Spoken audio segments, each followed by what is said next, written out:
fact that the Basketball Hall of Fame enshrinement ceremony was this weekend because obviously it was overshadowed by the NFL's opening weekend. Tennis. But Paul Pierce did not disappoint.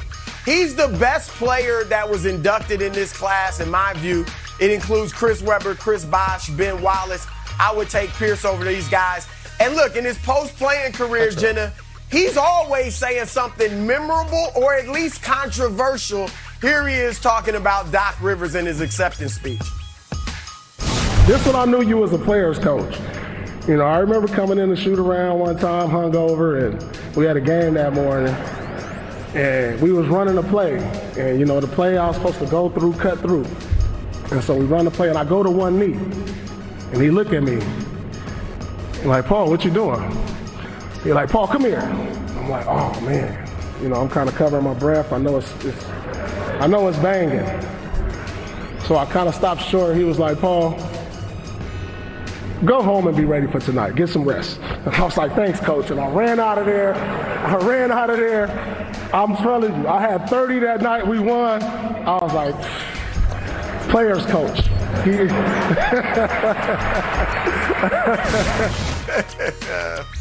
Nick, I did this for you. All right, now Paul Pierce and Doc Rivers, obviously there's a lot of love and respect there, but they got off to a rocky start in their relationship.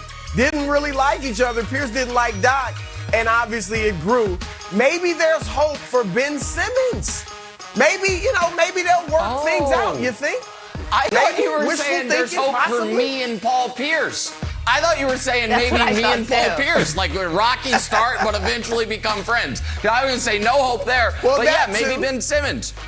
Maybe, Jenna, when Ben makes the Hall. In every which way by a guy who actually played like an MVP, Jameis Winston. Jameis, ridiculously effective, tossing 5 touchdowns, only 148 yards passing.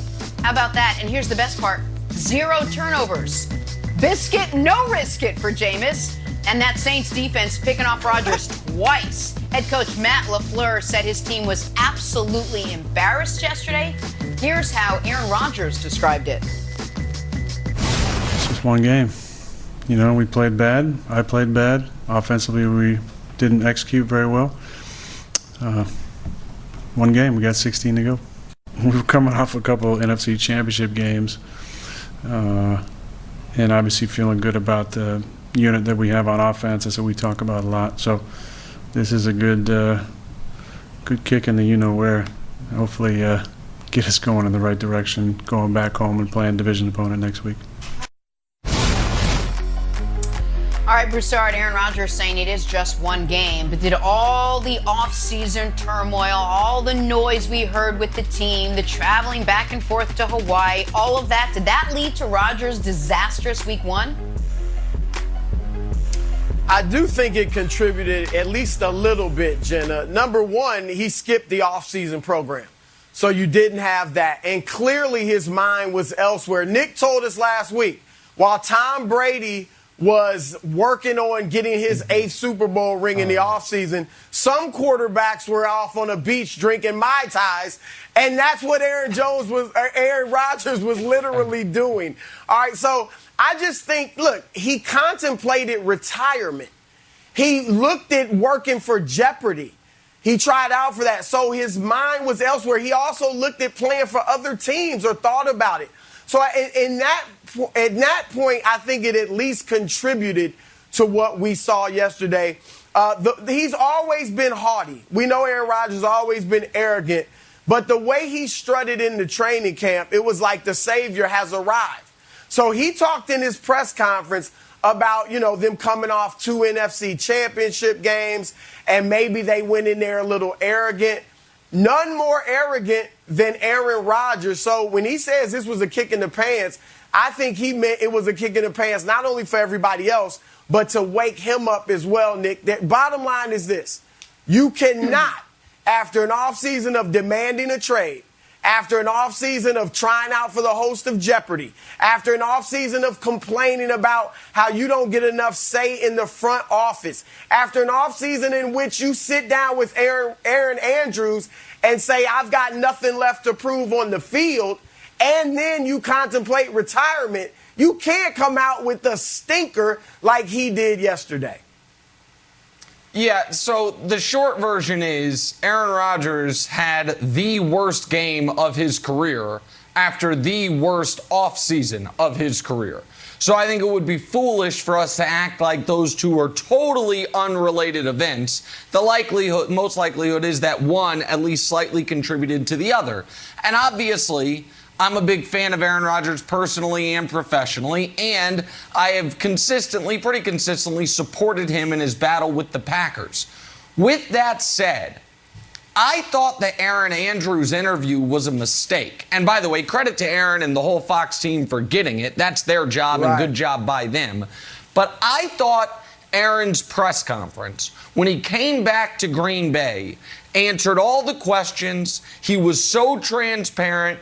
One of the reasons I thought he took that tact was so he could then be like, all right, I've answered everything. Now we're moving on.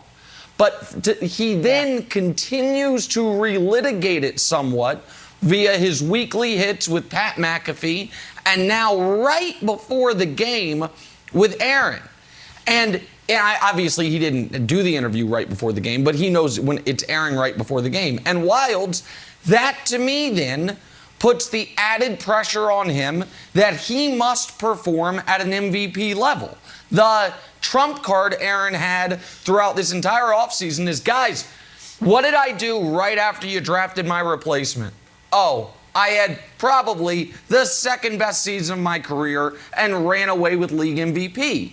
Well, that goes away quickly when it's not just that they got annihilated, it's that first pick we're showing, the one in the red zone, they were in the game. They played as badly as you can play in the first half. Still, it was 17-3 at halftime. You're getting the ball. This is to make it 17-10. And instead, picked goes the other way. The Packers defense forced to stop, and on the very next drive when it's 17-3, he throws essentially a Hail Mary interception on third down that gets returned to the 15-yard line. So it was the worst game of his career, Wilds, after the worst offseason of his career. So, yeah, he's got to wear this one for the next 6 days.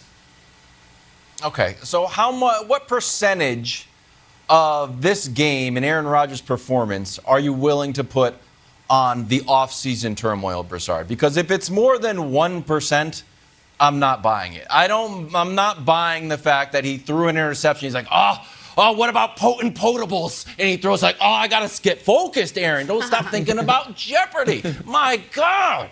And like everyone's out there saying like, you can't do it. You can't talk about Michael Jordan and The Last Dance and then put up a stinker like this. You can't do it. Like, yeah, you can. Because it's literally what Michael Jordan did. They did the big Last Dance, and Michael Jordan lost the first game to the Celtics, and they started the season 4-4. So, like, it happens. Aaron Rodgers is allowed to have a bad game. Maybe it's 1%, but then I also don't know, like, why he played so bad against the Bucks last year. He was horrible then. We're trying to, like, figure it out. We know he has started slow. I think it's okay. I think people are now blowing it too big of a proportion, trying to make a causality that isn't there. The Saints played amazing. Aaron Rodgers does not play defense. The Saints scored on 6 of their first 7 drives and took advantage of 2 rookie guys starting on the offensive line for the Packers. So, yes, it was a weird offseason. Maybe he was drinking Mai Tais. Maybe he wasn't. Maybe he was playing a ukulele a little bit too much. But I think it's just 1%. 99% was just poor play, and the Saints playing great. Wilds, I thought you were my PR manager, not Aaron Rodgers. I mean, my goodness, what a defense. What a defense. I mean, too far. He cannot come out and do this. And it was more than 1%. I'm not going to make too big of a deal out of it, but I'm going to say it was 10%. And here's what I wonder. I'm wondering, things that make me go, All right, Nick, you mentioned it, that maybe Rodgers has put too much pressure on himself. All right, I have said, when is Aaron Rodgers a different quarterback?